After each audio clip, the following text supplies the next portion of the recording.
देखुं ये पाखुड़िया अपराजिता नील रंगर तापर यहाँ थोपा अपराजिता नील रंगर तापर एपटे अच्छी मोर बैगणी अपराजिता एपटे अच्छी बैगणी अपराजिता जोटा कि कड़ बेले पूरा गाढ़ा बैगणी आउ टे फुल फुटी आसला फुल फुटी आसला पर यहाँ टे माने एमती फिका है आसे माने खरार टे कलर टे एमती चेंज हो जाए बाकी वर्षा दिन यार कलरटा बहुत एमती पूरा गाढ़ा होगी आसे जमती कड़ आप देखुं पूरा गाढ़ा ठीक सेमती ही तार फुलटा भी मतलब पूरा गाढ़ा रहे किंतु खरा दिन टिके एमती फिका हो जाए तो शीत दिन भी पूरा सेमती नॉर्मली रहे जमती गाढ़ा बैगणी ये गोटे देख फुल फुटी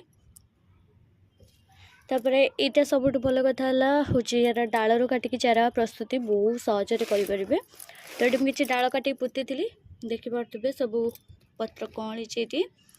डालटा लगेगा 2 सप्ताह हो गला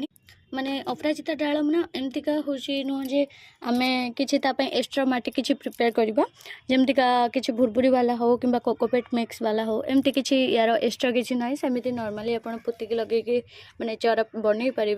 तो ये देखो केते सारा ढेर गुड़ा कड़ आमती भितर सब लदा अच्छी कड़ पूरा एमती देख ये भी देख ये कड़